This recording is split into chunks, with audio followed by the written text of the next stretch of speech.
विश्वं दर्पणदृश्यमाननगरी तुल्यन्निजान्तर्गतं पश्यन्नात्मनि मायया बहिरिवोद्भूतं यथा निद्रया यस्साक्षात् कुरुते प्रबोधसमये स्वात्मानमेवाद्वयं तस्मै श्रीगुरुमूर्तये नमः इदं श्रीदक्षिणामूर्तये बीजस्यान्तरिवाङ्कुरो जगदिदं प्राङ्निर्विकल्पं पुनः मायाकल्पितदेशकालकलना वैचित्रचित्रीकृतं मायावीव विजृम्भयत्यपि महायोगीव यस्वेच्छया तस्मै श्रीगुरुमूर्तये नमः इदं श्रीदक्षिणामूर्तये तस्मै श्रीगुरुमूर्तये नमः इदं श्रीदक्षिणामूर्तये।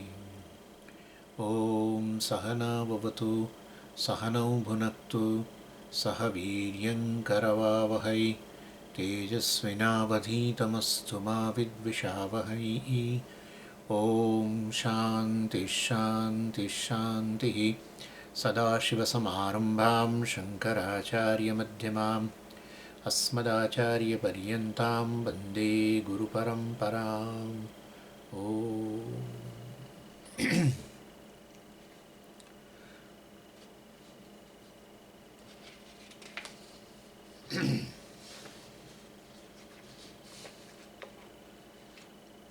जरा 70માં શ્લોકના સંબંધ ગદ્યમાં કહ્યું એવં ચ સતી બુદ્ધેઃ પરિણામિત્વં યુક્તમ. શેની ચર્ચા ચાલે છે? સુરેશ્વરાચાર્યજી આ સાક્ષી અહંકાર જે વિવેક છે એની વાત કરી રહ્યા છે. અને અહંકારનો અર્થ અંતઃકરણ, જે આવી રીતે ચેતનવંતું બન્યું છે સાક્ષીની હાજરીને કારણે. સાક્ષી તો સદાય હાજર છે અને અંતઃકરણ પણ હાજર છે, વ્યક્ત અવસ્થામાં અવ્યક્ત અવસ્થામાં.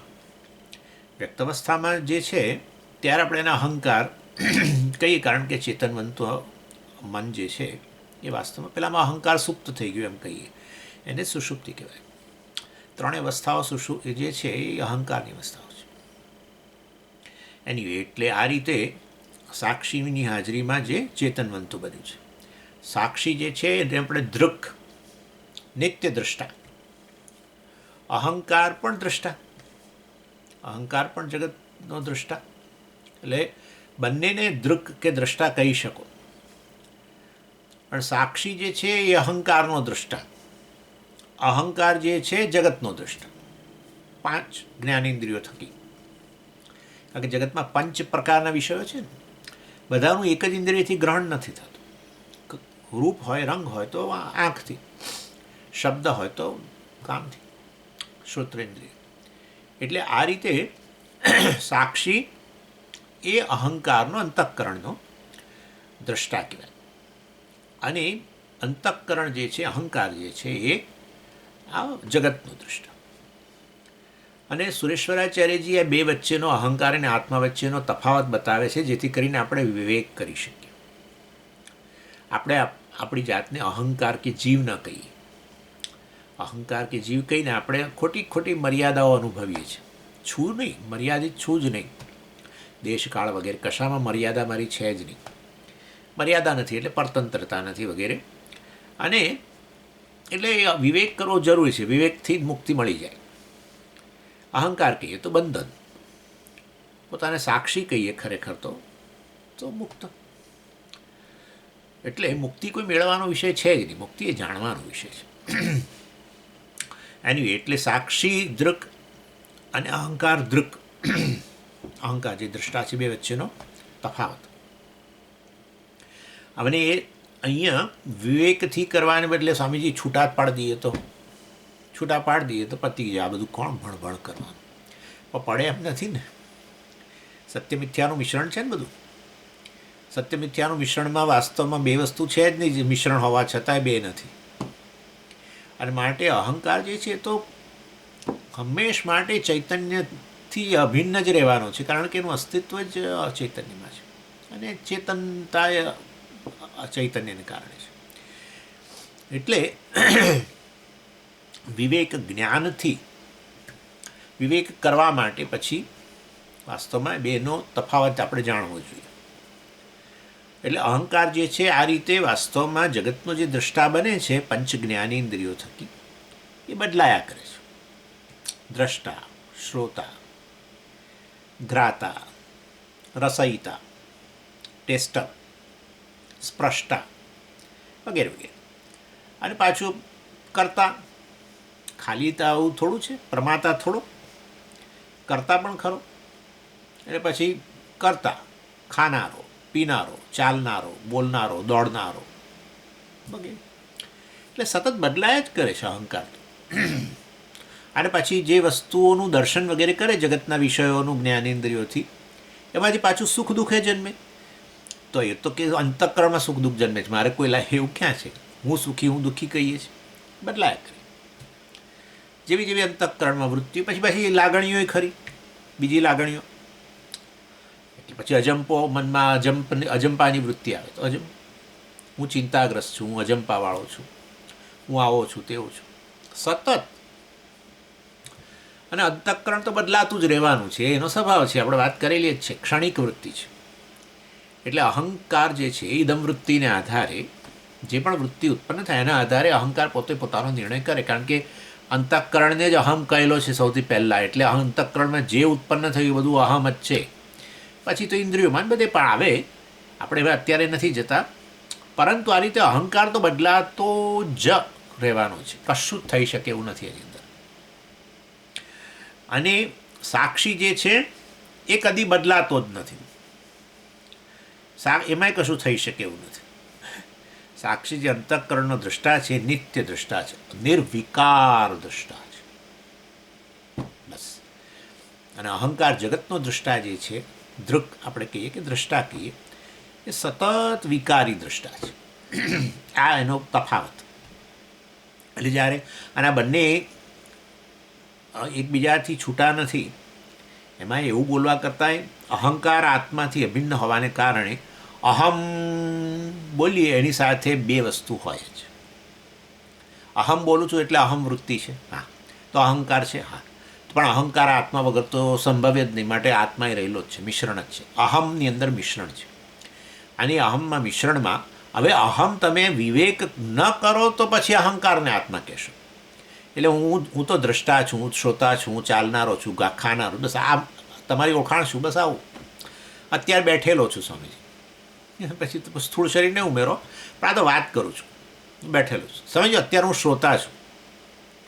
એટલે હું અને શ્રોતા, એટલે તમારી અહમની ઓળખાણ, આત્માની ઓળખાણ શું? હા, તો શ્રોતા, અત્યારે શ્રોતા, એમાં શું છે?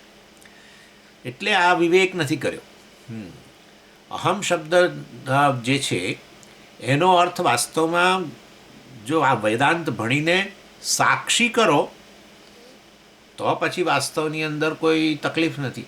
તો આ તમે જાણો છો કે આ શ્રોતા જે છે એ અહંકાર છે, પરંતુ એ તો મિથ્યા છે, બરાબર? દ્રષ્ટા, શ્રોતા વગેરે બધું મિથ્યા છે. એટલે એનીવે, એટલે આ રીતે વાસ્તવની અંદર અહંકાર છે તો વૃત્તિ પરિણામ છે, અને એના કારણે સતત બદલાયા કરે છે. એટલે સવિકારી દૃક કહેવાય એને, વિકારી, બદલાતો. જ્યારે સાક્ષી જે છે અંતઃકરણને પ્રકાશિત કરે છે, અને માટે અંતઃકરણને પ્રકાશિત કરીને પણ પાછું કશું કામ તો કરતો જ નથી. તો કહો છો ખરા પ્રકાશિત કરે છે, એ આપણે વાત થઈ ગઈ કે અંતઃકરણ પ્રકાશિત થાય છે. હું તો, કારણ કે હું તો પ્રકાશ સ્વરૂપ જ છું. શું કહું? ચૈતન્ય સ્વરૂપ છું, ભૌતિક પ્રકાશ નહીં. ભૌતિક પ્રકાશ કહું તો પછી તમે પ્રકાશ જો છો એનાથી એ ભૌતિક પ્રકાશ પ્રકાશે છે. એટલે ભૌતિક પ્રકાશ તમે નહીં, તમે અભૌતિક પ્રકાશ, જ્ઞાન મતલબ ચૈતન્ય. એટલે સમગ્ર અંતઃકરણ જે છે વાસ્તવમાં તમારી સન્નિધિથી, તમે તો સન્નિધિ રહેવાની જ છે, ક્યાં જાઓ તમે? એ હંમેશા હોવું એનું નામ જ ચૈતન્ય છે. અને ચૈતન્ય જ હંમેશા હોય છે, હંમેશા જે રહે છે, હંમેશા છે તેનું નામ ચૈતન્ય છે. અને ચૈતન્ય જે છે એ જ હંમેશા છે. સત એવ ચિત્ત, ચિત્ત એવ સત. એટલે તમે તો છો જ સદાય. અને તમે આવા પ્રકાશ, નિત્ય પ્રકાશ સ્વરૂપ છો, જ્ઞાન સ્વરૂપ છો, ચૈતન્ય સ્વરૂપ છો. અને એનાથી અંતઃકરણ પ્રકાશિત થાય છે. પ્રકાશિત એટલે મેં તમને કહ્યું ને, અંતઃકરણ આપોઆપ જ એનું જ્ઞાન થાય છે. અંતઃકરણને જ્ઞાન, અંતઃકરણનું વિષયીકરણ થાય છે. અંતઃકરણ જ્ઞાનનો વિષય બને છે, એમ કહો. ચાલો, પ્રકાશ એટલે પાછું કંઈક બીજું મનમાં આવે, જ્ઞાનનો વિષય બને છે અંતઃકરણ આપોઆપ જ. અંતઃકરણની બધી વૃત્તિઓ સદાય હાજર. પ્રતિબોધ વિદિતમ મતમ, બોધમ પ્રતિ યત વિદિતમ. પ્રત્યેક બોધ, પ્રત્યેક જ્ઞાન વૃત્તિ જે છે, એમાં રહેલું જે જ્ઞાન છે એ જ હું છું. એની એટલે આ રીતે અહંકાર સાક્ષી, સાક્ષી જે છે, વાસ્તવમાં અહંકાર બદલાતો, સાક્ષી જે છે નિર્વિકાર દૃક.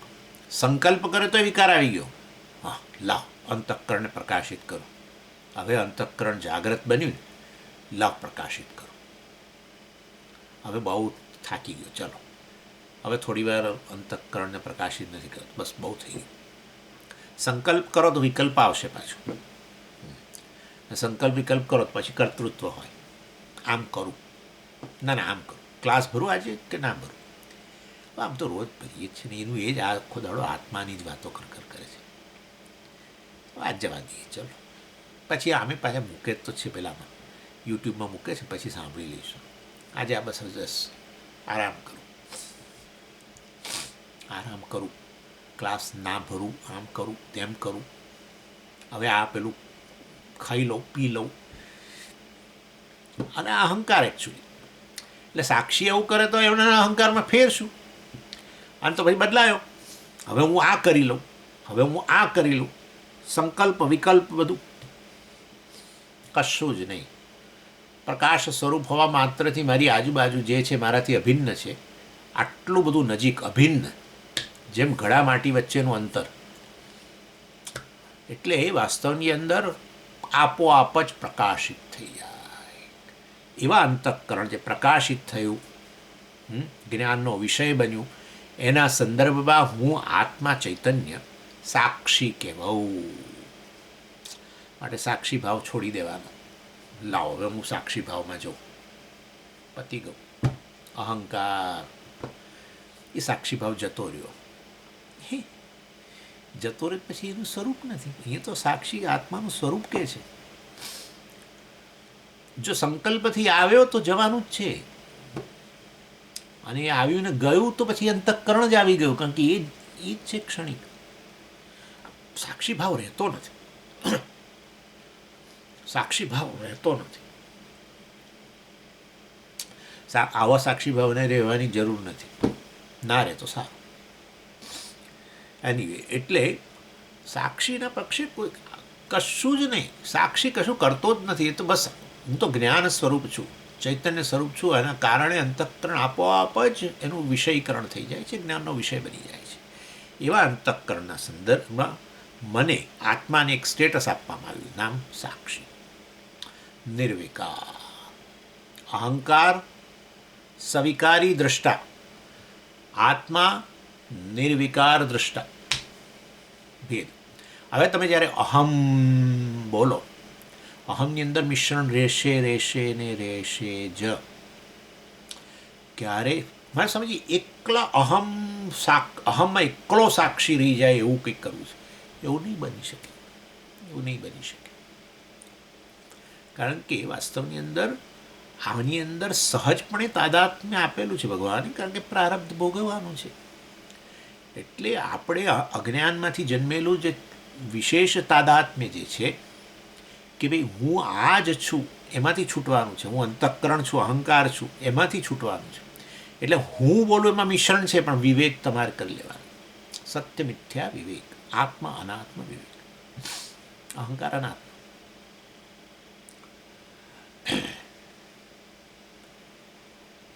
નહીં તો ખરેખર હું એવું સાક્ષી સ્વામીજી રહી જાઉં, પેલો જતું રહે, તો પછી આ પેલો ભૌતિક રીતે છૂટા પાડવાની વાત આવી.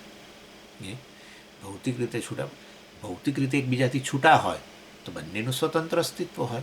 જેવી રીતે આપણે ઘણીવાર અગ્નિના ગોળાનું ઉદાહરણ આપીએ છીએ, એ ઉદાહરણની મર્યાદા છે, યાદ રાખજો. સ્વામીજી અગ્નિ અને ગોળા વચ્ચે કેવું તાદાત્મ્ય થઈ ગયું છે. એવી રીતે અહંકાર આત્મા વચ્ચે તાદાત્મ્ય, અંતઃકરણ અને આત્મા વચ્ચે, અહંકારના આત્મા વચ્ચે તાદાત્મ્ય થઈ ગયું. એટલે તમારા મનની અંદર બે વસ્તુ છે, એક છે અંતઃકરણ અને બીજો આત્મા. અને કોઈક કાળે આપણી તકલીફને કારણે અથવા આપણા પાપને કારણે બે ભેગા થઈ ગયા, અને ભેગા થઈ ગયા અને હવે હું મારી જાતને અહંકાર કહેવા માંડ્યો, અંતઃકરણ કહેવા માંડ્યો, અને એમાંથી પછી વિકાર, ને એમાંથી પછી જે અંતઃકરણ બધું આવે એ અને કારણોમાં હું દુઃખી થયા કરું, કારણ કે એ બધાનું હું જ કર્યા કરું. એટલે હું ક્રોધીન, હું આવો ને હું તેવો. આ થયું ક્યારે સમજ્યા? બે ભેગા ક્યારે થયા? ઘડો માટી જ્યારે ભેગા થયા ત્યારે એનો જો ઉત્તર મળે તો આ બેને ભેગા થયા ગણજો. એટલે વાસ્તવની અંદર ઘડો માટી ભેગા તો થયા. ઘડો આ ઉત્પન્ન થયો માટીમાંથી, એ પહેલાં તો નહોતો ને, એ અવ્યક્તપણે પડેલો હતો, ક્યાંય છૂટો નહીં. જો એમાંથી ઘડો વાસ્તવની અંદર ઘડો માટી ભેગા થયા હોય તો એનો અર્થ એવો થયો કે બે સ્વતંત્ર વસ્તુ છે.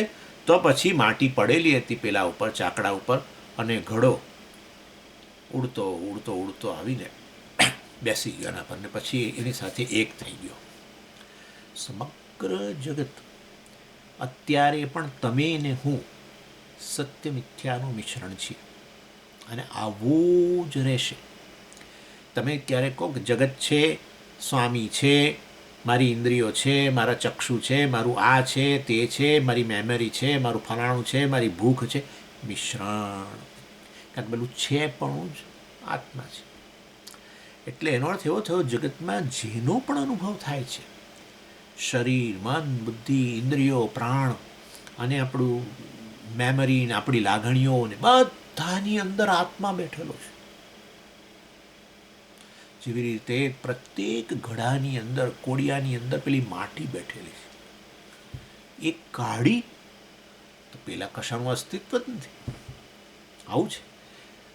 સર્વમાં આપનોતી ઇતિ આત્મા, એટલે તો સર્વાત્મ ભાવની વાત આવે છે. સર્વાત્મ ભાવ એટલે શું? હું જ આ બધા રૂપે રહેલો છું.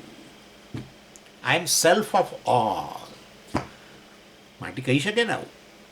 એ પેલો પાલડી પાસે બેસતે જ કુંભાર સ્કૂલ પાસે, તે એટલા બધા ઘડા ને એટલું બધું વચ્ચે, અને પાછી એની દિવાલ જેવું બનાવી દીધું છે એમ ચારે બાજુ. એટલે એને જોવો હોય તમારે અંદર એન્ટર થવું પડે. બધા ઘડાઓથી દિવાલ બનાવી દીધી છે, ઘડાઓ, કુંડાઓ ને બધું, આમ ચારે બાજુ એટલું બધું, વચ્ચે અંદર બેસે. એટલું મોટું જગત, આખું મૃન્મય જગત. માટી ખાલી ઓકે, હું તો બધાનો આત્મા છું, બધા મારામાં જ રહેલા છે, મારા કારણે એમનું અસ્તિત્વ છે, બધા મારાથી અભિન્ન છે, વગેરે વગેરે. પ્રત્યેક ઘડો સત્ય મિથ્યાનું મિશ્રણ છે. પ્રત્યેક કુંડું સત્ય મિથ્યાનું મિશ્રણ છે. પ્રત્યેક કોળિયું સત્ય મિથ્યાનું મિશ્રણ છે. તો વિવેક એટલે શું? મિથ્યાને મિથ્યા જાણવું. કેવી રીતે જાણવું? સત્યને જાણી લો, મિથ્યા જણાઈ ગયો. તો પછી મિથ્યાને દૂર તો કરવાનું ને. એ મિથ્યા જાણ્યું એટલે દૂર થઈ ગયું. મિથ્યા જાણ્યું એટલે દૂર થઈ ગયું. સમજ્યા? ઘડાને દૂર કરવાની ક્યાં જરૂર છે? ઘડો મિથ્યા છે, કેવળ આકાર છે, બસ પતી ગયું. That's it. હવે હજુ સમજીએ, હજુ ઘડાનો નાશ કરું, કંઈ જરૂર જ નથી. કશું કરવાની જરૂર નથી. એ જ ઘડામાં પાણી ભરીને આરામથી પીવો, ઘડા મિથ્યા કહેતા જાઓ જોડે જોડે. બસ આ કામ કરો. આવું છે. એનીવે, ચાલો. એટલે અહીંયા આચાર્ય હવે બીજું વિવેક જ્ઞાનમાં બીજો તબક્કો બતાવે છે કે અંતઃકરણ જે છે, કે આ અહંકાર જે છે, એ આ રીતે વાસ્તવમાં જગતને ક્રમશઃ પ્રકાશિત કરે છે. ક્રમશઃ વૃત્તિ, એક વૃત્તિ ઉત્પન્ન થઈ, ચાક્ષુષ વૃત્તિ, તો સ્વામી પ્રકાશિત થયા, સ્વામીના શબ્દ પ્રકાશિત થયા, બીજી કોઈ વસ્તુ પ્રકાશિત થઈ, ત્રીજી વસ્તુ પ્રકાશિત થઈ. ક્રમશઃ અહંકાર પ્રમાતા જે છે એ વાસ્તવની અંદર આ રીતે ક્રમશઃ જગતને પ્રકાશિત કરે છે. માટે અહંકારને ક્રમદૃક કહેવામાં આવે છે. ક્રમદૃક, દૃક એટલે દ્રષ્ટા, ક્રમથી. જ્યારે સાક્ષી જે છે વાસ્તવની અંદર એના પક્ષે વાસ્તવ એમાં એને તો આ પ્રકારે હું પ્રકાશિત કરું એવું કરવાની જ જરૂર નથી, એવો સંકલ્પ એનામાં નથી. અને માટે સાક્ષી તો જે છે એ આવી રીતે ક્રમ વગર જ પ્રકાશિત કરે છે. પ્રકાશિત કરવાની ક્રિયા નહીં હોવા માત્રથી જ એ આ રીતે પ્રકાશિત કરે છે. અક્રમ દૃક કહેવાય, નોન સિક્વન્શિયલ. એટલે વાસ્તવની અંદર આ પ્રકારે બે ભેદ છે. અને હવે આ વસ્તુને તમે સમજાવું. જ્યારે સૂર્યનો પ્રકાશ જે છે એ વાસ્તવમાં જ્યારે સમજો કે ક્લાસરૂમમાં પ્રકાશિત કરે છે, ક્લાસરૂમમાં બધા બેઠેલા છે અને બધાને સૂર્યનો પ્રકાશ પ્રકાશિત કરે છે, કારણ કે સૂર્યના પ્રકાશની રેન્જમાં બધા આવે છે, બરાબર છે, બધા આખો ક્લાસ બધું આવે છે. પણ અત્યારે આપણે ક્લાસનું ઉદાહરણ લઈએ છીએ. આપણો ક્લાસ ચાલતો હોય અને ઉપર આ આકાશની અંદર સૂર્ય હોય અને એવી રીતે હોય કે જેથી કરીને એ પેલી બારીમાંથી આમે જો કે તો બારીમાંથી ન પેલો સામે દેખાતો હોય તો ઉપર હોય માથે તો એના પ્રકાશથી તો આખો ઓરડો પ્રકાશે છે. ચાલો, એટલે આખો ઓરડો મતલબ આખો ક્લાસરૂમ, એમાં રહેલા બધા વ્યક્તિઓ જે બેઠેલા છે એ બધાને સૂર્યનો પ્રકાશ કેવી રીતે પ્રકાશિત કરે છે? અક્રમ દૃક, કોઈ ક્રમથી નહીં, આખો ક્લાસ એક સાથે. હા, એવું નહીં કે સૂર્યનો પ્રકાશ શરૂ થયો હવે ધીરે ધીરે ધીરે પહેલા ઓરડા આપણા કેમેરાવાળા મિત્રો કરતા હોય છે ને, ધીરે ધીરે ધીરે ધીરે ધીરે ધીરે ધીરે બધું આમ, એવું નહીં. હા, વાસ્તવની અંદર એ અક્રમ દૃક કહેવાય. અને આ જે છે એટલે સૂર્યનો પ્રકાશ વાસ્તવમાં કેવો કહેવાય? અક્રમ દૃક, નોન સિક્વન્શિયલ, સાયમલ્ટેનિયસ કહી દો. અને કારણ કે આખો ઓરડો એની રેન્જમાં આવે છે માટે. ચાલો, અને એવી રીતે પરંતુ હવે અહીં એ ક્લાસરૂમની અંદર બેઠેલો સ્વામી જે છે એ સ્વામી વાસ્તવમાં સ્વામી પ્રકાશિત કરે. સ્વામીએ વાસ્તવમાં જો આ એક સનલાઇટનું ઉદાહરણ હવે આટલું પૂરતું રહેવા દો. હવે સ્વામીની વાત આવે. સ્વામી ક્લાસ રહ્યા છે. સ્વામી જેવા આવે અને એક આમ નજર નાખી દે, નજર નાખે પણ એમાં આખો ક્લાસ એમના એક નજરમાં આવી જાય, ત્યારે વાસ્તવમાં સ્વામીની જે આ પ્રત્યક્ષ ચૈતન્ય જેને કહો તમે, મતલબ આ રીતે એની અંદર બધા એક સામટા આવી ગયા. પરંતુ એની અંદર પછી મારે જોવું હોય કે ફલાણી વ્યક્તિ આવી છે કે નહીં, તો પછી મારી એક પર નજર જાય.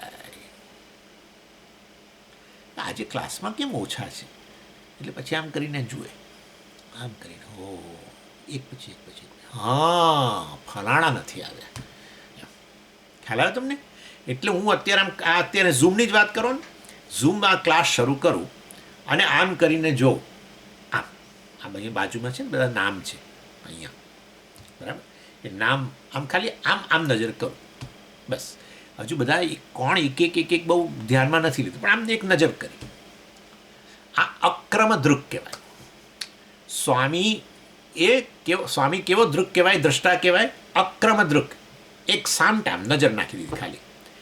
પછી અંદર કે આજે ભાઈ સંખ્યા ઓછી જણાય છે, પરમ દિવસે આટલા હતા. આ તો એક્ઝામ્પલ આપું છું, ચિંતા ના કરો બધી. એટલે આજે ઓછા જણાય છે. હા, હવે એક પછી હવે અત્યારે હું કેવો દૃક કહેવાઉં? ક્રમદૃક કહેવાઉં. ક્રમદૃક એટલે સ્વામી અક્રમદૃક પણ ખરા, અને સ્વામી આ રીતે અંતઃકરણની એક વૃત્તિમાં એક જણાને જોતા એક નામ મતલબ જોતા એક ક્રમદૃક પણ કહેવાય. સમજી ગયા? એટલે એવું છે અહીંયા. એટલે વાસ્તવની અંદર ચૈતન્ય જે છે, સાક્ષી જે છે, એ આવો અક્રમદૃક છે. કોઈ વૃત્તિની અપેક્ષા વગર જ પ્રકાશિત કરે. હવે અહંકાર જે છે તો વૃત્તિની અપેક્ષા, એટલે એમાં એક વસ્તુ પછી પ્રકાશિત થાય. એટલે ઘટાકાર વૃત્તિ, પટાકાર વૃત્તિ, પછી ફલાણાકાર, શબ્દાકાર વૃત્તિને, ચાક્ષુષ વૃત્તિને, ગંધાકાર વૃત્તિને, રસવૃત્તિને, સ્પર્શવૃત્તિ, ક્રમશઃ. અહંકાર ક્રમદૃક કહેવાય સાક્ષીને તો આવી વૃત્તિની અપેક્ષા જ નથી કોઈ. સાક્ષી તો અક્રમદૃક. અને માટે મેં તમને આ ઉદાહરણ આપી દીધું કે હું ક્લાસમાં આવીને બેસું અને આમ એક ખાલી નજર નાખું, બસ, એટલે આખો ક્લાસ અને પાછળ દિવાલો બધું જાણે એક નજરમાં આમાં એક જ નજરમાં બધું આવી ગયું, બસ. ત્યારે હું જાણે કે ક્રમદૃક કહેવાય. એક ચૈતન્યની દ્રષ્ટિએ ચેતન જે કંઈ બહાર છે એનાથી હું સભાન બન્યો, બસ. એમાં એક એક વસ્તુ નહીં, એક સામે અક્રમદૃક ચૈતન્યની દ્રષ્ટિ. હવે અહંકારની દ્રષ્ટિએ જોવા દો કોણ આવ્યું છે આજે, અમુક ખુરશીઓ ખાલી દેખાય છે, કોણ નથી આવ્યું, એક એક એક એક એક એક એક એ અહંકાર. કારણ કે વૃત્તિ એક વ્યક્તિને જોઈ એના આકારની વૃત્તિ, એક્સ વ્યક્તિને જોઈ, વાય વ્યક્તિને જોઈ, ઝેડ વ્યક્તિને જોઈ, ત્યારે પણ હું વાસ્તવમાં કેવો કહેવાઉં? દૃક, દ્રષ્ટા, પણ કેવો? ક્રમદ્રષ્ટા. એટલે અહંકાર કર્મદૃક, સાક્ષી નિત્યદૃક, અક્રમદૃક. આ બીજો તફાવત કરો. એટલે સાક્ષી વાસ્તવમાં પહેલો કહી દીધું મેં તમને, અહંકાર વિકારી, દ્રષ્ટા શ્રોતા ફલાણ. પછી બીજો, અને સાક્ષી નિર્વિકાર, એ મેં પહેલું કહ્યું તમને વિવેકમાં. બીજો મુદ્દો કયો? કે ક્રમદૃક, ક્રમથી પ્રકાશિત કરે, વૃત્તિની અપેક્ષાએ પ્રકાશિત કરે તો અહંકાર નેચરલી અંતઃકરણ છે. અને સાક્ષી જે પ્રકાશિત કરે એ અક્રમદૃક. સાક્ષીમાં વૃત્તિની હોય નહીં, વૃત્તિની અપેક્ષા નહીં. સાક્ષીમાં વૃત્તિની અપેક્ષા નહીં, અહંકારની વૃત્તિની અપેક્ષા. વૃત્તિ ઉત્પન્ન ન થાય તો અહંકાર શેને પ્રકાશિત કરે? જગતને પ્રકાશિત ન કરી શકે, બરાબર ને? દાખલા તરીકે સમજો કે મારી આંખો કામ નથી કરતી, બરાબર, હું પ્રમાતા છું પણ આંખો કામ નથી કરતી, તો હું ક્યારેય દ્રષ્ટા નહીં બની શકું. પતી ગયું. જગતનો એકલો ભાગ જે છે રૂપરંગ, એ જગત નહીં મારા માટે, પ્રકાશિત જ નથી થતું. જેને દાખલા તરીકે કાન નથી, બરાબર છે, તો એ અહંકાર ક્યારેય શ્રોતા નહીં બની શકે. શબ્દ જગત જે છે એને માટે પ્રકાશિત જ નથી થતું. ખ્યાલ આવે તમને? એટલે આ રીતે વાસ્તવમાં વૃત્તિની અપેક્ષા, એ વૃત્તિ શેના થકી ઉત્પન્ન થઈ? ઇન્દ્રિય વૃત્તિ. ઇન્દ્રિય વૃત્તિની અપેક્ષા એ અહંકાર પોતાને પછી વિકારી, એ પ્રમાણે કે શબ્દ વૃત્તિ હોય તો શ્રોતા કે વગેરે વગેરે. એટલે ક્રમદ્રુક અને અક્રમદ્રુક એ રીતે ભેદ પાડો. અને એમાં બીજું એક ઉદાહરણ તમને આપી દઉં, એ પણ સરસ ઉદાહરણ છે. જેમ કે તમે કોઈ તમને ઇન્વાઇટ કર્યા અને તમે કહેતા હોય છે પેલો આરંગેત્રમ. આપણા દાખલા મિત્રની દીકરીએ અભ્યાસ બધો કર્યો, દર્પણમાં બધો નૃત્યનો અભ્યાસ કર્યો, અને હવે એણે એનું આરંગેત્રમ છે, તમને ઇન્વાઇટ કરે તમારો મિત્ર, તમે જાઓ અને તમારું થોડી ઘણી જાણકારી હોય નૃત્ય, સંગીત વગેરેની, તો તમે એટલે જ જાઓ છો કારણ કે તમે આ વસ્તુ તમારો રસનો વિષય છે, તમને થોડી ખબર પણ પડે છે. ઘણા લોકો બિચારા જતા હોય છે તો ખાલી એટલા માટે શું કરે, 2.5-3 કલાકનો કાર્યક્રમ હોય આરંગેત્રમ.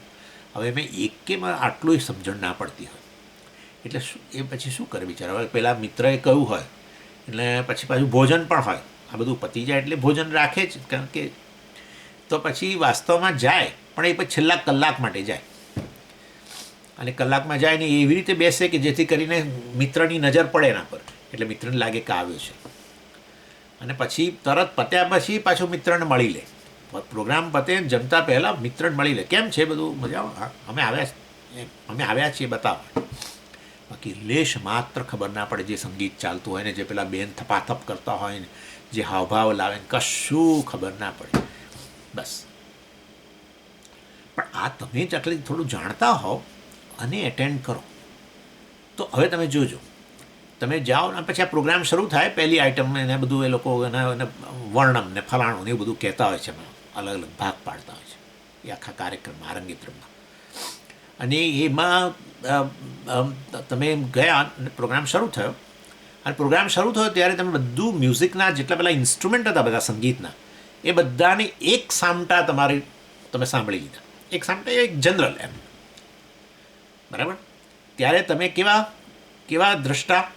વાસ્તવમાં અક્રમદૃક. હવે તમે જાણકાર હોવાને કારણે પ્રત્યેક ઇન્સ્ટ્રુમેન્ટ તરફ તમારી નજર જાય છે, એટલે તમે કાનને ધરો છો. તબલા, પછી કંઈક પેલી વીણા હોય તો વીણા, અને પછી કંઈક બીજું કંઈક હોય તો જે હોય તે બધું અનેક વસ્તુઓ હોય છે, ત્યાં ઘટ્ટમ હોય છે, એટલે ઘટ્ટમ. એ બધાને તમે અમે ઇન્ડિવિજ્યુઅલી સાંભળવાનો પ્રયત્ન કરો છો, બરાબર? ત્યારે તમે કેવા ક્રમદ્રક.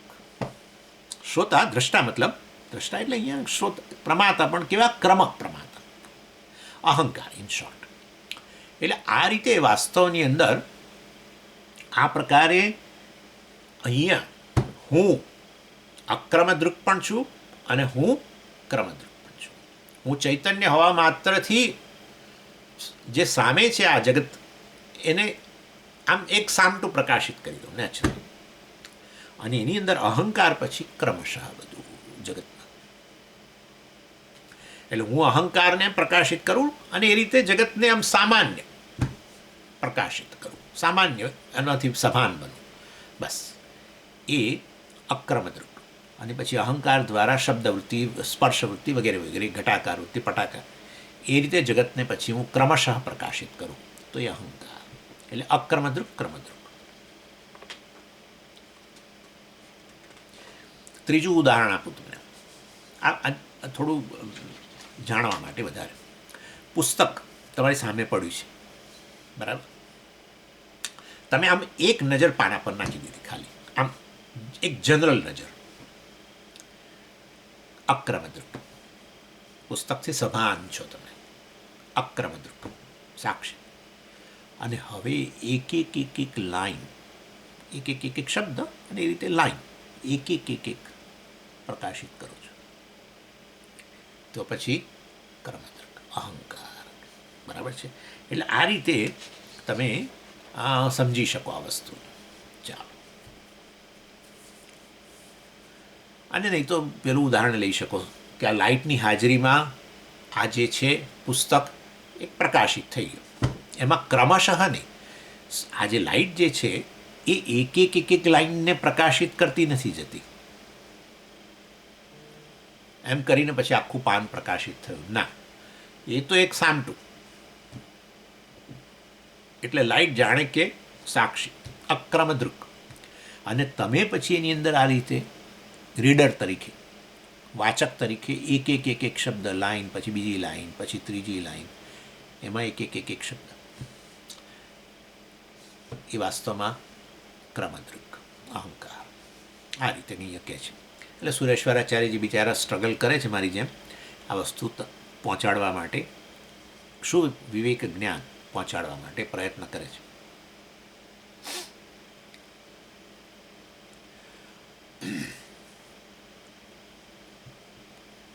અને આ અક્રમદ્રુક ને ક્રમદ્રુક લઈ આવ્યા ક્યાંથી? પણ એ 69 શ્લોકની અંદર અક્રમદ્રુક વગેરે આવી ગયું, આપણે જોયું. અને આત્મા એ ત્યાંના માટે શબ્દ વાપરેલો, આત્મા માટે અક્રમદ્રુક. એટલે પછી આ અને અંતઃકરણ કે અહંકાર જે છે કર્મદ્રુક કહેવાય. અને એ વસ્તુની વધારે સ્પષ્ટતા 70મા શ્લોકમાં આવે કરે છે કે એવમ ચ સતી, એના સંબંધ ગદ્યમાં કહે છે, એવમ ચ સતી બુદ્ધેહે પરિણામિત્વમ યુક્તમ. સુરેશ્વરાચાર્યજી આ જે છે એ આ વસ્તુ જે આપણે જોઈ એને એકદમ આમ સંગ્રહિત રૂપમાં મૂકી દે છે. ભાઈ, એ રીતે તમે અહંકારને આત્માનો વિવેક સરસ રીતે કરી શકો, બહુ સરસ કહે છે. પહેલું શું કહ્યું? ક્રમની વાત કરી. એટલે સિક્વન્સમાં આ રીતે પ્રકાશિત કરવું, દ્રષ્ટા બનવું. અને બીજી વસ્તુમાં શું આવી? પરિણામ, બરાબર ને? વિકાર, એ પણ આપણે વાત કરી. અને એનો અર્થ એવો થયો કે વાસ્તવમાં કારણ કે ક્રમથી પ્રકાશિત થતું હોય ને, તો વાસ્તવમાં એનો અર્થ એવો થયો કે પૂર્વમાં ને આમાં ભેદ પડ્યો, બરાબર? પૂર્વમાં ને આમાં ભેદ પડ્યો, એટલે એ રીતે વિકારી એમાં ગણાય. એટલે પહેલા શબ્દવૃત્તિ. અને દાખલા તરીકે તમે કહો કે ના સમજી, જો તમે બોલી રહ્યા છો, તમે તો સતત શ્રોતા જ છીએ, એમાં ક્યાં બદલાવા? પણ તમે પહેલો અત્યારે જે આ શબ્દ બોલ્યા એના શ્રોતા, અને પછીના શબ્દનો શ્રોતા, ભેદ છે ને. એટલે વાસ્તવમાં ખરેખર તો આ જે અહંકાર જે છે ક્રમદ્રક હોવા માત્રથી એ વિકારી છે, બરાબર? અને પછી તો શબ્દ હું બોલતા બંધ થઈ જાઉં તો તમે ખાલી મને જોતા રહો, તો હવે તમે શ્રોતા ન રહ્યા, હવે દ્રષ્ટા બની ગયા. અને દ્રષ્ટામાં અત્યારે તમે મને જુઓ, પછી તમે ધીરે થાય પાછળ શું છે આ સ્વામીજીને ભૂરું ભૂરું કંઈક છે, એટલે ભાઈ એ પાછા એના દ્રષ્ટા બન્યા. એટલે વાસ્તવની અંદર સતત, કારણ કે વૃત્તિ પરિણામ છે ને આ તો, એટલે વૃત્તિ તો ક્ષણિક જ છે, એટલે માટે સતત અહમ વૃત્તિ ઇદમ વૃત્તિ બધું, અહમ વૃત્તિ સ્થિર જ રહે, એવું બને જ નહીં. અહમ વૃત્તિ સ્થિર રહે તો તમે તો દાખલા તરીકે મને જોનારા હો તો દ્રષ્ટા જ રહી જાઓ, પછી હું બોલું સાંભળવાનું આવે તો તમે સાંભળી ના શકો, કારણ કે તમે સંભળાતું જ નથી, કે સંભળાય તો તમે તમારી જાતને તરત શ્રોતા બોલશો, પણ તમે કહો કે હું તો દ્રષ્ટા જ રહું છું, તો પછી એનો અર્થ એવો થયો કે બીજું કશું તમને કંઈ જગતમાં સમજાય જ નહીં. અને એ દ્રષ્ટાએ પાછું એક જ વસ્તુ ને, બીજી વસ્તુ ગમે એટલી લાવું તો તમને ખબર જ ના પડે, તો તેનો અર્થ એવો થયો કે વાસ્તવમાં તો તમે અહંકાર નથી. એટલે ખરેખર શું છે કે આને જોવો ત્યારે એના દ્રષ્ટા, મને જુઓ તો મારા દ્રષ્ટા, મારા શબ્દને સાંભળો તો શ્રોતા, અને એમાંય પાછા શબ્દો બદલાયા કરે એ પ્રમાણે વાસ્તવમાં. એટલે સતત અંતઃકરણમાં આ પ્રકારે અહં વૃત્તિ, એટલે અહંકાર અને ઇદમ વૃત્તિ બંને સતત ઉત્પન્ન થયા જ કરે છે. અહમ વૃત્તિને સ્થિર નહીં માનતા, સમગ્ર અંતઃકરણને આવરીને રહી છે, પણ અંતઃકરણ આવું પરિણામી હોવાને કારણે વૃત્તિવાળું સતત ચેતનવંતું મન હોય, એમાં એની ચેતનવંતા મનની પ્રવૃત્તિ જ આ છે, સતત વૃત્તિઓ ઉત્પન્ન થઈ. એટલે એ વાસ્તવની અંદર જાગ્રતને સ્વપ્નની અંદર આ પ્રકારે સતત અહંકાર બદલાયા જ કરવાનો છે, કારણ કે એની અંદર ક્રમ વૃત્તિ રહેલી છે, ક્રમશઃ પ્રકાશિત કરે છે. એટલે ક્રમશઃ એક સિક્વન્સમાં બધું પ્રકાશિત કરે છે, અને માટે અહંકાર વિકારી કહેવાય. એના પરથી બીજું કંઈ આગળ આપણે કહેવાના છીએ. એટલે અહીં એવમ ચ સતી બુદ્ધેહે પરિણામિત્વ વિકાર યુક્તમ. બુદ્ધે એટલે અહંકારનું, બુદ્ધિનું પરિણામ એટલે અહંકાર, કારણ કે મન અંતઃકરણ જ એને જ બુદ્ધિ કહે છે, અને એ ચેતનવંતુ એટલે અહંકાર. એટલે અહંકારનું પરિણામિત્વ યુક્તમ, બરાબર છે કે અહંકાર પરિણામી છે, એ સમજી શકાયો છે, કારણ કે ક્રમદ્રક છે માટે.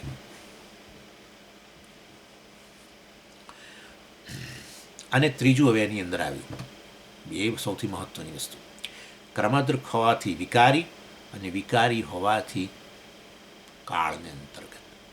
જ્યાં પણ જેવો પણ વિકાર આવતો હોય ત્યાં કાળને અંતર્ગત નક્કી, બસ. એટલે ત્રીજી વસ્તુ છે કાળને અંતર્ગત. એટલે ત્રણ વસ્તુ થઈ ગઈ અહંકારના સંદર્ભમાં, ક્રમ, પરિણામ અને કાળની મર્યાદા. એટલે પાસ્ટ, પ્રેઝન્ટ, ફ્યુચર. અને તમે કહો છો જ આ રીતે, સમજી 2 મિનિટ પહેલાં જ હું સાંભળતો હતો, હવે અત્યારે શું કરો, હવે હું જમવા બેઠો છું, તમે હમણાં ક્લાસ પતશે એટલે તમે કોઈ નાસ્તો કરો, આ તે બધું. સાહેબજી મેં તમારો ક્લાસ સાંભળ્યો, હું શ્રોતા હતો. અત્યારે શું કરો છો? હવે હું ક્લાસ નથી સાંભળતો, અત્યારે હું આ નાસ્તો કરું છું, હું ખાનારો છું. જોયું? એટલે કાળ, ભૂતકાળનો નિર્દેશ કર્યો. અહંકારની વાત આવી એટલે ભૂતકાળનો નિર્દેશ કરો, વર્તમાનનો નિર્દેશ કરો, અને પછી શું કરશો તમે? હું તમને પૂછું, નાસ્તો કરી પછી હું ચાલવા જઈશ.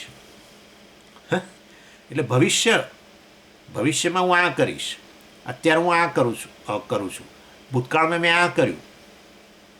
એટલે ક્રમ છે, ક્રમશઃ છે બધું, વિકાર પણ છે અને કાળ પણ આવી ગયો. ભૂત, વર્તમાન, ભવિષ્ય. અહંકાર કાળની અંતર્ગત છે, આ મોટી વસ્તુ. અને આપણે આપણી જાતને અહંકાર કહીએ, પછી કાળની મર્યાદા. કાળની મર્યાદા એટલે પછી એનું શું આવે? અસલામતી આવે ને.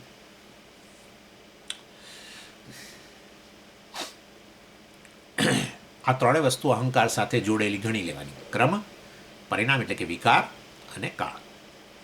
હવે આત્મા સાક્ષીના સંદર્ભમાં તો ક્રમ જ નથી, મેં કહી દીધું. આત્માનો તો સ્વભાવ જ છે કે આ રીતે પ્રકાશિત થઈ જાય વસ્તુ. પણ સૌથી નજીક એટલે જગતમાં એવું કશું છે નહીં. સૌથી નજીક બધું એની નજીક જ છે. કોઈ એક ઘડો માટીથી નજીક અને કોડિયું માટીથી નજીક નહીં, આવું કશું છે નહીં. એક તરંગ જળથી નજીક, વધારે નજીક, અને બીજું તરંગ જે છે સમયથી થોડું જળથી દૂર રહે છે. આવું કશું છે નહીં. સમગ્ર જગત જ આત્માથી ભિન્ન છે, પરંતુ અંતઃકરણમાં અભિવ્યક્તિ હોવા માત્રથી આપણે અંતઃકરણના સંદર્ભમાં સાક્ષી શબ્દ વાપરીએ છીએ. અંતઃકરણમાં અભિવ્યક્ત થયો ને, સમગ્ર જગત આત્મામાં જ રહ્યું છે, આત્માથી જ અભિન્ન છે, એના કારણે તો એનું અસ્તિત્વ છે. માટે બધું વાસ્તવમાં અત્યંત નજીક એટલે અભિન્ન. અહીંયા આવો નજીક શબ્દ પણ ઠીક નથી, કારણ કે એની તો નજીકમાંય પાછું બે સ્વતંત્ર વસ્તુ આવી શકે. જુઓ અત્યારે આ બહુ નજીક થઈ ગયું, પહેલાં દૂર હતું. હવે સ્વામીજી તમે કહ્યું બહુ નજીક, તો એ જુઓ બે વસ્તુ છે સ્વતંત્ર, બંનેનું સ્વતંત્ર અસ્તિત્વ. આવું નહીં. એટલા માટે હું ઉદાહરણ આપ્યા કરું છું તમને સતત, કે જેવી રીતે ઘરેણું સોનાથી નજીક એટલે અભિન્ન એમ, કારણ કે એકનું અસ્તિત્વ બીજાને આભારી છે. માટે એટલે એ રીતે સમગ્ર જગત અભિન્ન છે, પરંતુ અંતઃકરણમાં જ્ઞાન માટે, એના જ્ઞાન માટે, આત્માના જ્ઞાન માટે અભિવ્યક્ત બન્યો પરમાત્મા, બ્રહ્મ અભિવ્યક્ત બન્યું. અને કેવી રીતે અભિવ્યક્ત બન્યું? અહંકાર રૂપે. અહંકાર રૂપે અભિવ્યક્ત બન્યું, પણ અહંકાર મિથ્યા છે. વાસ્તવમાં શું સત્ય છે? જેમ તમે કહો ઘડામાં અભિવ્યક્ત બની માટી, ભાઈ તમે જાણી લો, બસ બીજું છે આટલું છે કે ઘડાઓ વાસ્તવમાં ઘડાનો આત્મા, ઘડાનું સાર તત્વ, ઘડામાં વ્યાપક, ઘડામાં પૂરેપૂરું વ્યાપક, ઘડાને અસ્તિત્વ પ્રદાન કરનાર, જેના કારણે ઘડો છે એવું બોલીએ છીએ, એ બધું પેલી માટી છે. અને આવું બોલતાની સાથે જ ઘડો કેવો બની ગયો તમારા મનમાં? મિથ્યા થઈ ગયો. એ રીતે અહંકાર પણ મિથ્યા. આ રીતે સમજવાનું. એટલે અહંકાર રૂપે અભિવ્યક્ત થયો તો પછી વાસ્તવમાં સ્વામીજી હવે એનો અર્થ કે આ તો એમાં મારો દોષ જ નથી. બિલકુલ સાચું કહ્યું. અને એટલા માટે જ્ઞાન પ્રાપ્ત થયા પછી અહંકાર જતો નથી.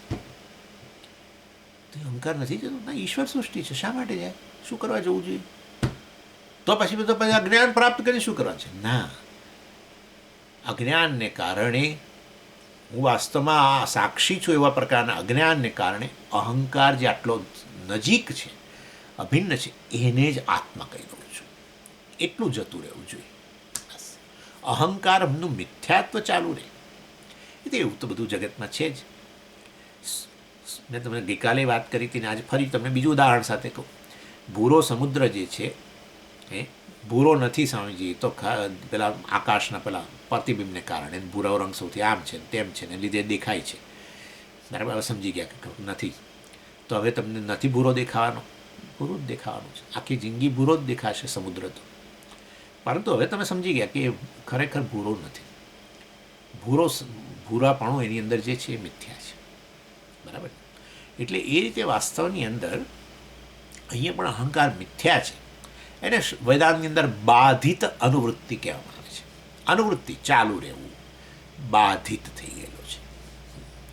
જેવી રીતે સૂર્યોદય બાધિત થઈ ગયો. તમે વિજ્ઞાન ભણ્યા એટલે તમે હવે વિજ્ઞાન ભણ્યા એને કારણે ભૂરું આકાશ ને મોટું ડોમ જેવું, કે આપણે કેલિકો ડોમ જેવું ને આવું પ્રકારનું મોટું જાણે ઉપર મોટી કંઈક મોટી દિવાલ, આમ છત્રાકાર એવી દિવાલ છે, બધું જતું રહ્યું. આવું દેખાવાનું ચાલુ રહે. જ્ઞાન અધ્યાસ કર્યો. પણ તમે પેલા રજ્જુ સર્પનું તો ઉદાહરણ આપો છો ને. હા, પણ એ તો અર્થાધ્યાસ. એ તો તમારું એ રજ્જુમાંથી સર્પ ઉત્પન્ન કરવાનું સૃષ્ટિનું એ ઈશ્વરનું કામ નથી, એ આપણું કામ છે. હા, એટલે તમે સૃષ્ટિ કરો તો પછી હવે એ અધ્યારોપ હોય તો જાય, તમને જ્ઞાન પ્રાપ્ત થાય. હવે આ જગત તમે ઉત્પન્ન નથી કર્યું, તમે જગતમાં ઉત્પન્ન થયેલા છો, મતલબ શરીર વગેરે પ્રાપ્ત થયું છે. માટે એ કશું જતું ના રહે, અધ્યારોપિત જ છે. પણ અધ્યારોપિત છે એટલું સમજી લો, બસ એટલું પતી ગયું. પછી અનુભવમાં ચાલુ રહે. એ રીતે દ્વૈત પણ ચાલુ રહે. દ્વૈત એટલે આ રીતે એક જુદું બીજું જુદું. અહંકાર ચાલુ રહ્યો એટલે એક સહજ તાદાત્મ્યની અંદર જે છે, સહજ પહેલેથી જ છે તાદાત્મ્ય. આ વસ્તુ આપણે ભણી ગયા દૃશ્ય વિવેકની અંદર. સહજ તાદાત્મ્ય, ફલાણા તાદાત્મ્ય, 3 પ્રકારના તાદાત્મ્ય. એટલે એ સહજ તાદાત્મ્ય ચાલુ રહે. પરંતુ પેલો અજ્ઞાનમાંથી જન્મેલો અધ્યાસ કે હું અહંકાર જ છું, હું જીવ છું, કરતા ભોગતા છું, મારા પ્રારબ્ધ વગેરે મારા બધા કર્મો છે, સંચિત છે, બધું મારું છે, અથવા હું પછી આ પ્રકારે ક્રોધી છું, આમ છું, તેમ છું, હું ભૂખ્યો છું, તરસ્યો છું, આ પ્રકારનો અધ્યારોપમાંથી મુક્ત થઈ ગયા. પછી સહજ તાદાત્મ્યને કારણે હજુ તો બોલવાનું ચાલુ રાખો છો, પણ તમે જાણો છો કે હુંની સત્તા અને ભૂખ્યો છું એ ભૂખ્યો એ બંનેની સત્તા જુદી જુદી છે. એક મિથ્યા વસ્તુ છે, એક જ્યારે અહમ છે એ સત્ય અહમ છે. અને અહંકારના સ્તરથી ભૂખ્યો કહો છો બરાબર જ છે. અહંકારના સ્તરથી પોતાને મનુષ્ય કહો છો બરાબર જ છે. દ્રષ્ટા કહો છો, શ્રોતા કહો છો બરાબર જ છે. પરંતુ તમારા મનની અંદર સ્પષ્ટ થઈ ગયું છે કે આ તો જાણે હવે રોલ જ ભજવી રહ્યો છું. જેમ પેલો વ્યક્તિ જાણતો હોય કે ભાઈ હું અભિનેતા જ છું, પણ છતાં એ પછી એ પોતે જ્યારે જેવી સ્ક્રિપ્ટ હોય જાગ્રત અવસ્થાની એના આધારે પોતે એ સ્ક્રિપ્ટના આધારે પોતાની ઓળખાણ આપતો રહે, પણ એને ખબર છે કે હું આ બધું તો મારા માટે એક રોલ જેવું છે, મિથ્યા છે. એનીવે ચાલો, એટલે આ રીતે આત્મા કેવો થઈ ગયો? વાસ્તવમાં અક્રમ હોવા માત્રથી નિર્વિકાર, અને નિર્વિકાર હોવા માત્રથી કાળથી પર થઈ ગયો. એટલે વાસ્તવમાં કઠોપનિષદની અંદર પેલો બ્રિલિયન્ટ મંત્ર, અન્યત્ર ધર્માત અન્યત્ર ધર્માત અન્યત્ર કૃતાત અન્યત્ર કૃતાચ અન્યત્ર ધર્માચ અન્યત્ર ધર્માત અન્યત્ર ધર્માત અન્યત્ર અસ્માત કૃતાત. અને વાસ્તવમાં અન્યત્ર ભૂતશ્ચ ભવ્યશ્ચ યત્તત પશ્યસી તત્વદ. જે વાસ્તવમાં ભૂત અને ભવિષ્ય અને વગેરેથી જે પર છે એવી વસ્તુનો હે યમરાજે મને તમે બોધ આપો, એવું નચિકેતાએ કહ્યું. ધર્મ અધર્મથી પર, કૃત અકૃત, અકૃત એટલે કાર્ય, અકૃત એટલે કારણ, જે કારણ કાર્યથી પર. તો પણ તમે તો બ્રહ્મને જગતનું કારણ કહો છો, અને હવે કહો છો કારણથી પર આત્મા. આ પણ એ તો જગતના સંદર્ભમાં કારણપણાનો અધ્યારોપ. આ બધું બ્રહ્મ જ છે કહું તો પછી હવે પતી ગયું, જગત નથી બોલતો. જગત બોલો તો પછી એનું કારણની વાત આવશે. તમે કહો કે આ બધું બ્રહ્મ જ છે, એક માત્ર આત્મા જ છે, તો હવે જગત તમે લેતા જ નથી, બરાબર છે. આ બધું એકમાત્ર માટી જ છે, તો પછી હવે તમે ઘડા કોડિયા વગેરેનું પ્રકારનું જગત ગણતા જ નથી. અને હકીકત જ છે, એ છેવટની દ્રષ્ટિ છે કે આ વસ્તુ વાસ્તવમાં એમાં કારણપણું એ નથી. એ તો કારણપણું અધ્યારોપિત કરીએ છીએ આપણે. શેમાં? આત્મામાં કે બ્રહ્મમાં. એટલે આ રીતે ત્યાં આત્મા કેવો છે? કાલાતીત. એટલે તમે હું કાળથી અતીત છીએ. એટલે એની અંદર આત્મામાં વર્તમાનપણું એ નથી, અને ભૂતકાળ પણ નહોતો, અને ભાવિ પણ નથી. કારણ કે એ ત્રણેયને પ્રકાશિત કરનારો, ક્રમશઃ પ્રકાશિત નથી, ક્રમશઃ પ્રકાશિત અહંકાર. એટલે મેં તમને પેલું ઉદાહરણ આપી દીધું થોડી વાર પહેલાં, આમ હતો ને હવે હું આમ છું ને હવે હું આમ કરીશ ને ફલાણું ઠીકણું. એટલે એ રીતે ક્રમશઃ તો પછી એ કાળને અંતર્ગત આવી ગયો અહંકાર. આ તો ભૂતકાળ હોય, વર્તમાન હોય, ભવિષ્ય હોય, જે કંઈ છે ચૈતન્યમાં જ છે એમનું અસ્તિત્વ. માટે પોતે તો વાસ્તવમાં ચૈતન્ય તો કાળથી અતીત છે. કારણ એમાં ક્રમની દૃષ્ટિ કહો તો અક્રમ હોવાથી વિકાર નથી, વિકાર ન હોય. જે વસ્તુ નિર્વિકાર હોય સાચા અર્થમાં એ કાળથી પર.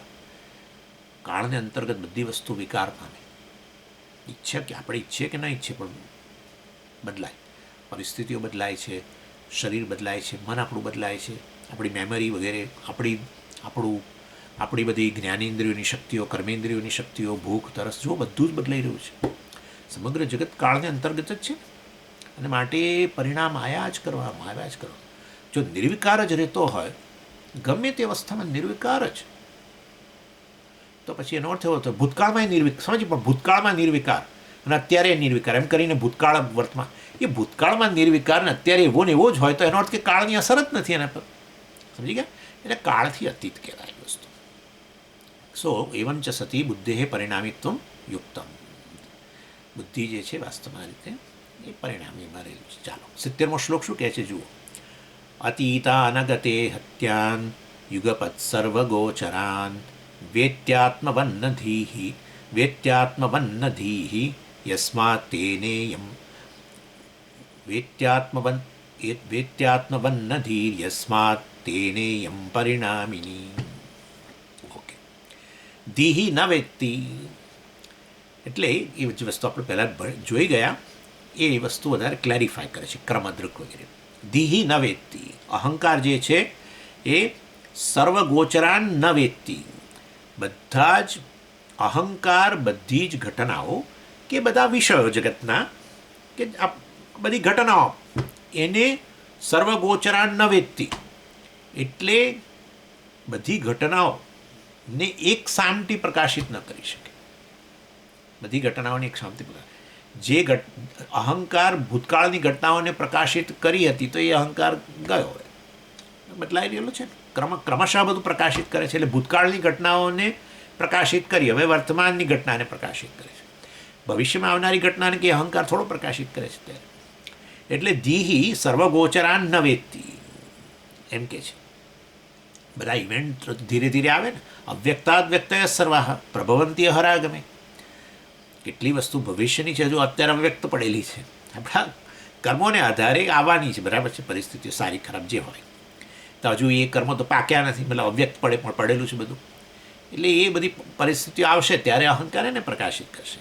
કારણ કે અહંકાર પ્રકાશિત કરવા માટે એને ક્રમની જ આવશ્યકતા છે. એટલે વૃત્તિની અપેક્ષા છે. અને એટલા માટે અહંકારના સ્તરે જે બધા અનુભવો છે બધા કાળને અંતર્ગત છે. પણ ચૈતન્ય આત્મા માટે શું છે વાસ્તવમાં? અતીત અનાગત ઇહત્યાન. પણ એ હવે આત્માને વાત કરીએ પહેલાં આ ગોચરાન માટે એક વિશેષણ વાપરે છે, સર્વ ગોચરાન, બધા વિષયો. પણ કેવા? અતીત અનાગત ઇહત્યાન. અતીત ભૂતકાળ, અનાગત આગત એટલે આવેલા, અનાગત હજુ નથી આવેલા, ભવિષ્ય, અને ઇહત્યાન અહીંયા રહેલા. એટલે ગોચરાન બધા વિષયો જે વાસ્તવમાં ભૂતકાળ ભવિષ્ય અને વર્તમાનના જે કંઈ છે બધા વાસ્તવમાં એ ધીહીના વ્યક્તિ અહંકારે બધાને એક સામટા જાણતો નથી. ભૂતકાળના પતી ગયા, વર્તમાનમાં અત્યારે આ જે છે એને પ્રકાશિત કરી રહ્યો છે, ભવિષ્યના હજુ નથી જાણતો. એટલે વાસ્તવની અંદર અને અતીતમાં તમે ગણો તો ભાઈ આ તો અહંકાર એટલે અહીંયા આ અંતઃકરણમાં આત્મબુદ્ધિ છે, બરાબર છે. પણ હવે આના પહેલાંના શરીરમાં રહીને પ્રકાશિત કર્યા અહંકાર તરીકે, એમાં તાદાત્મ્ય કરીને શરીરમાં રહીને. હવે એ ક્યાં ખબર છે અત્યારે? કંઈ ખબર નથી. એટલે ભૂતકાળના તો કદાચ અને ભૂતકાળના કેટલા સ્મૃતિની બહાર જતા રહે, ચાલો ખબર છે, પરંતુ સ્મૃતિ બહાર છે. પરંતુ પૂર્વજન્મના જીવ તો અનાદિ છે, બરાબર. જીવ અનાદિ એટલે જેવું શરીર મળ્યું એમાં તાદાત્મ્ય કર્યું એને જીવ કહીએ. સૂક્ષ્મ શરીર પછી તો સ્થૂળ શરીર પણ જે હોય એમાં એ તાદાત્મ્ય. પરંતુ એટલે અહંકાર જે છે વાસ્તવમાં સતત બદલાતો જ રહે છે. અને એ રીતે ભૂતકાળમાં જે બની ગયા બધાને અત્યારે નથી જાણતો, ન વેદતી. વર્તમાન જે છે એમાં જાણે છે અત્યારે, સમજો, પરંતુ ભવિષ્યના હજુ નથી ખબર. સર્વમ ન વેદતી યુગપત એટલે પાછું જોડે કહી દીધું, જુઓ, સાયમલ્ટેનિયસલી. સમજો ભવિષ્યની અમુક તો મને ખબર પડી ગઈ છે, બરાબર છે, તો તમે કલ્પના કરી શકો.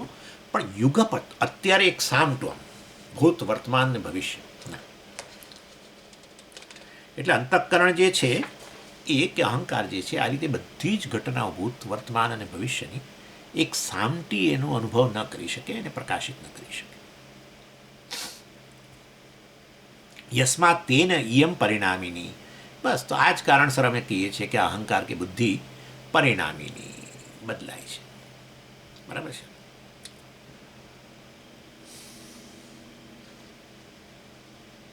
અને ભવિષ્યમાં પાછું તો આ જન્મમાં ભવિષ્યની ઘટનાઓ જ નથી ખબર, પછીનો જન્મમાં તો અહંકાર બદલાઈ જવાનો છે. હવે દાખલા તરીકે સમજો હાથીનો શરીર પ્રાપ્ત થયું, તો હવે હાથીના અંતઃકરણમાં આત્મબુદ્ધિ, ભલે અહમ શબ્દ આ મનુષ્યની જેમ ન બોલી શકો પણ એમાં અહમપણું તો ખરું છે, એને અહમપણું તો ખરું ને. પછી એમાં સ્થૂળ શરીરમાં અહમપણું હોય. આવી સામાન્ય એ લોકોને હોય છે કે હું હાથી છું, એટલે સામે હાથીની કે બીજું હાથી આવે તો એમને ખબર પડે તરત જ કે આ અમારી બિરાદરીનો સભ્ય છે.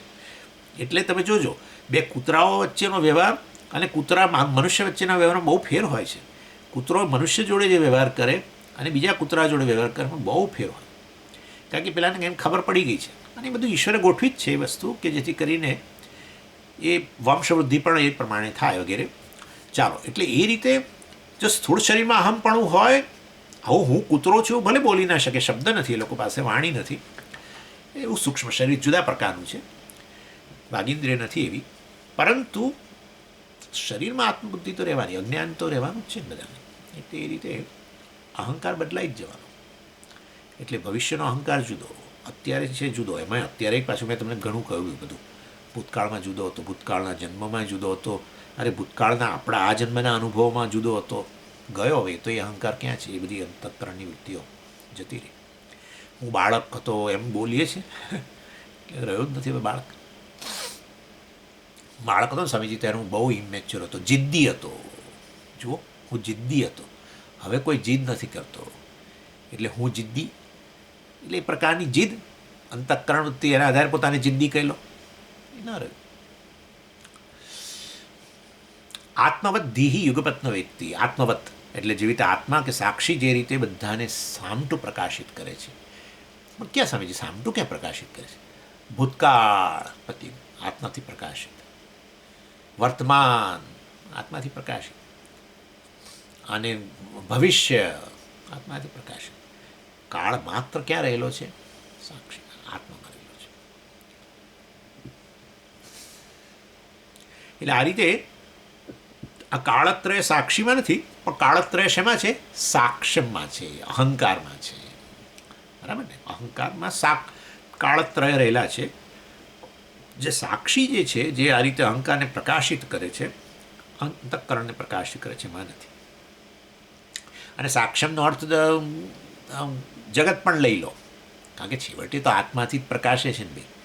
ભલે આપણે કહ્યું કે અહંકારથી જગત પ્રકાશે છે ઇન્દ્રિયો દ્વારા, અને અહંકાર આત્માથી પ્રકાશે છે. એટલે આપણને એમ કહે કે અહંકાર પ્રકાશિત કરે છે જગતને, તો અહંકારનો પોતાનો પ્રકાશ હોવો જોઈએ. એટલે અહંકાર પોતે ચેતનવંતો હોવો જોઈએ, પણ એવું તો છે જ નહીં. અહંકાર જ ચેતનવંતુ બન્યો છે. અંતઃકરણને જ અહંકાર કહીએ છીએ. અહમ વૃત્તિ જ ઉત્પન્ન થઈ, કારણ કે એ ચિદાભાસથી યુક્ત છે, ચેતનવંતુ બન્યું છે માટે. એટલે એ રીતે વાસ્તવમાં છેવટે તો પ્રકાશિત જગત પણ શેનાથી થાય છે? આત્માથી. ઇનડાયરેક્ટલી કહો, અહંકાર દ્વારા. અહંકાર કેવો પ્રકાશિત થાય છે સાક્ષી દ્વારા? સીધે સીધો. એટલે સાક્ષ્યમાં તમે જગત લેવું તો લો, અહંકાર લો, એ બધું કાળને અંતર્ગત છે, કાળત્રયને અંતર્ગત. જ્યારે આત્મા વાસ્તવમાં કાળનો સાક્ષી. દેશ અને કાળ તો જગતના જ ભાગ છે. જેમ જગત પ્રકાશે છે એમ કાળ પ્રકાશે છે તમારામાં. અને કાળ પ્રકાશે એટલે શું? ભૂત, વર્તમાન ને ભવિષ્ય બધું તમારામાં પ્રકાશે છે. તો પછી એનો અર્થ એવો થયો કે તમે તો કાળથી પર છો. ભૂતકાળમાં હતા અને અત્યારે છો, ભવિષ્યમાં રહેવાના જ છો. તો એનો અર્થ એવો થયો કે સત સ્વરૂપ જ છો. માટે તો ખરેખર કાળની અસર તમારા પર નથી. કાળથી અતીત કહેવાઓ તમે આત્મા. અહંકાર કાળત્રયવાળો. તો પછી હું આવું કેમ કહું છું કે હું ભૂતકાળનો સાક્ષી? હું ભૂતકાળમાં સાક્ષી તો હતો જ ને સ્વામીજી. તો પછી હતો તો બોલું છું. હું આવું ના કહું. તમે કહી શકો ને કે સ્વામીજી ભૂતકાળમાં અહંકાર હતો, ત્યાં તમે તો કહ્યું કે અહંકાર તો આત્માથી અભિન્ન જ છે, ત્યારે સાક્ષી તો હતો જ એ વખતે. તો હું એમ કહી શકું કે 10 વર્ષ પહેલાં એ અહંકાર જે હતો એ ગયો, પણ અહંકાર ગયો તો પણ હવે એ સાક્ષી એ ગયો જ ને સ્વામીજી. એ તો સાક્ષી હું હતો એ વખતે. અને પછી ભવિષ્યમાં જે ઘટનાઓ આવશે ત્યારે અહંકાર ભલે જુદો હશે, પરંતુ સાક્ષી ભલે તમે નિર્વિકાર કહો, પણ તો સાક્ષી હઈશ. એટલે ભવિષ્યમાં હું હઈશ, ભૂતકાળમાં હું હતો, અત્યારે છું, એમ કરીને જુઓ કાળની અસર સાક્ષી કરે છે. ના ના ના, એ તો સાક્ષ્યમ જે કાળને અંતર્ગત છે, એ કાળ જે સાક્ષ્યનો ધર્મ છે, કાળને અંતર્ગત રહેવું, કાળની મર્યાદા, એ સાક્ષી પર તમે થોપો છો, અધ્યારોપિત કરો છો. એ તો કરીએ છીએ આપણે. ગૂંચવાડો એ જ છે ને કે એકના ધર્મનો બીજા પર અધ્યારોપ કરી દઈએ છીએ. એટલે આ રીતે વાસ્તવની અંદર ખરેખર તો સાક્ષ્યના ધર્મ છે, કાળને અંતર્ગત વગેરે, કાળની મર્યાદા, એને સાક્ષી પર પણ બનાવો. ભૂતકાળની ઘટનાઓનો, હવે આ ભૂતકાળની ઘટના, અત્યારની ઘટના, ભવિષ્યની ઘટના, એનો એ ઘટનાઓ કે પરિસ્થિતિઓ કે વસ્તુઓ, વિષયો, એ બધું કોના એટલે તમે આ ભૂતકાળ વગેરે શેના માટે વાપર્યું? આના માટે વાપર્યું ને, વિષય જગત માટે વાપર્યું, સાક્ષ્ય માટે વાપર્યું. એને હવે એના એ વસ્તુનો આરોપ તમે સાક્ષી પર કરી કહો છો સાક્ષી હતો અને અત્યારે સાક્ષી છું.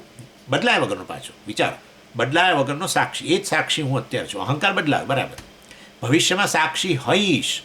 જો સાક્ષીમાં એને અત્યારમાં જરાય વિકાર ન આવ્યો હોય તો પછી એ ભૂતકાળમાં હતો ને અત્યારે છે ને ભવિષ્યમાં હશે એવું કેવી રીતે બોલાય? બરાબર છે. એટલે કહેવાનો આશય એવો છે, સાક્ષી વાસ્તવની અંદર નિર્વિકાર હોવા માત્રથી, ભૂતકાળ, વર્તમાન કે ભવિષ્ય નિર્વિકાર હોવા માત્રથી, આવું સાક્ષ્યના સંદર્ભમાં આપણે સાક્ષીને હતો ને આ બધું બોલીએ છીએ, પરંતુ ખરેખર તો એ સાક્ષ્યના ધર્મનો સાક્ષી પર આરોપ કરીએ છીએ. વાસ્તવમાં સાક્ષી માટે કાળની અસર, જો કાળને અંતર્ગત સાક્ષી હોય તો અહંકારની જેમ બદલાય, તો પછી અહંકાર અને સાક્ષી વચ્ચે ભેદ જ નથી. એટલે કે અહંકાર અને સાક્ષી વચ્ચે ભેદ નથી, અહંકાર જ સાક્ષી છે, સાક્ષી અહંકાર છે. તો પછી હું જીવ જ છું, અને તો પછી બધી મર્યાદાઓ બધી વાસ્તવિક છે. તો પછી વેદાંત શાસ્ત્ર નકામું છે. એ તો કહે છે અહમ બ્રહ્માસ્મિ, હું જીવ વાસ્તવમાં ખરેખર કે અહંકાર બ્રહ્મ છું, કાળથી અતીત છું, એવું કહે છે. સમજી ગયા? એટલે સમજવાનું છે કે સાક્ષ્યના ધર્મોનો આપણે સાક્ષી પર આરોપ કરીએ. ખરેખર સાક્ષ્યને કારણે એને સાક્ષી કહીએ છીએ, બાકી સાક્ષી એ ક્યાં છે? સાક્ષી નથી. એ તો આપણે વાત મેં તમને કરી. સાક્ષ્યના સંદર્ભમાં એને સાક્ષી કહીએ છીએ, બાકી સાક્ષી શબ્દ એક કાઢી લેવો જોઈએ. આત્મા કેવળ હોવું, ચૈતન્ય જે પૂર્ણ છે, અને હોવું જ એનો ધર્મ છે, એવું કેવો તો કહો. સત કેવળ હોવું, બસ. એમાં પછી વર્તમાન ને ભૂતકાળ ને કેવી રીતે આવે? હોવું હોવું હોવું હોવું પ્રેઝન્ટ ટેન્સ જ આવે, પ્રેઝન્ટ ટેન્સ જ આવે. હોવું બસ. હતો ઈશ વગેરે આવે જ નહીં. એની ચર્ચા કરીશું થોડી હજુ. ત્યાં શેના માટે પણ આવું ચર્ચા નથી? ભાઈ કાળથી પર છો.